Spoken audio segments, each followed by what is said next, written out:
89 doctors day special కుటుంబ సభ్యుల medicine పై 50% తగ్గింపు. డాక్టర్ కన్సల్టేషన్ ఉచితం. డైట్ మరియు ఎక్సర్సైజ్ చార్ట్, ఇమ్యూనిటీ బూస్టర్ మరియు ఫ్రీ కౌన్సిలింగ్. అన్ని రకాల అనారోగ్య సమస్యలకు మెడినైన్ తో పరిష్కారం. అందరికీ నమస్కారం.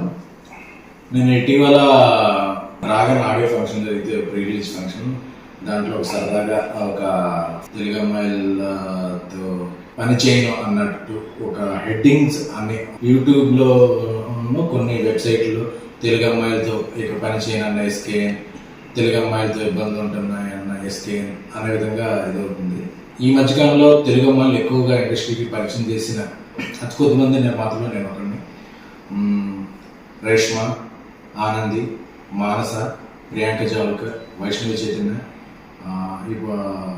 ఐశ్వర్య, కుషిత, వీళ్ళందరినీ ఇప్పటివరకు ఇంట్రడ్యూస్ చేయడం, వర్క్ చేయడం జరుగుతుంది. అలాగే నెక్స్ట్ రాబోతున్న సినిమాలో హారిక, ఇంకొక కొత్త అమ్మాయి, ఇలా ఒక 8-9 మంది అమ్మాయిల్ని పరిచయం చేశారు. అలాగే ఈషా రెబ్బా, ప్రియా వడ్లమాని, ఈ మధ్య ఇనయ్య, ఇలాగ ఆల్రెడీ ఇంట్రడ్యూస్ అయిన ఒక 4 అంటే 12-11 అమ్మాయిలతో నా కెరీర్లో నేను పనిచేసింది 80% తెలుగు అమ్మాయిలు.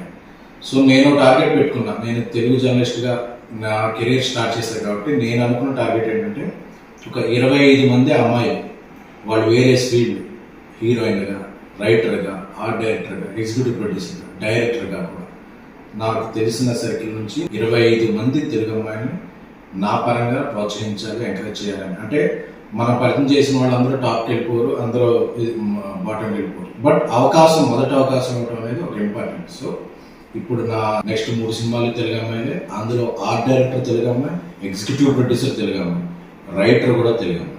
సో ఇంతమంది తెలుగు అమ్మాయిని నేను ప్రోత్సహిస్తున్నాను. సో ఏదో ఒక ఫన్ బాంటర్లో జరిగిన ఒక చిన్న జోక్ని అదేదో ఒక స్టేట్మెంట్ లాగా రొద్దేయద్దు, దాన్ని స్ప్రెడ్ చేయొద్దు అనేది నా కోరిక. ఎందుకంటే ఈ మధ్యకాలంలో ఇంతమంది తెలుగు అమ్మాయిలకి ఎవరు ఇవ్వలేదు. ప్లస్ నేను దాన్ని ఒక ఉద్యమంలా ముందుకు తీసుకెళ్తున్నాను కాబట్టి ఏదో ఒక జోక్లా తీసుకున్న తప్ప దాన్ని ఒక స్టేట్మెంట్లా తీసుకుని ఇక తెలుగు అమ్మాయిలకి అవకాశం ఉంటుంది. ఎందుకంటే నేను చేస్తున్న సినిమాలు, చేయబోయే సినిమాల్లో కూడా నా ఫస్ట్ ప్రిఫరెన్స్ తెలుగు అమ్మాయిలకే. సో దీంట్లో ఇక ఎటువంటి ప్రచారాలకి తావివద్దని కోరుకుంటున్నాను. Thank you. మీ ఎస్కే.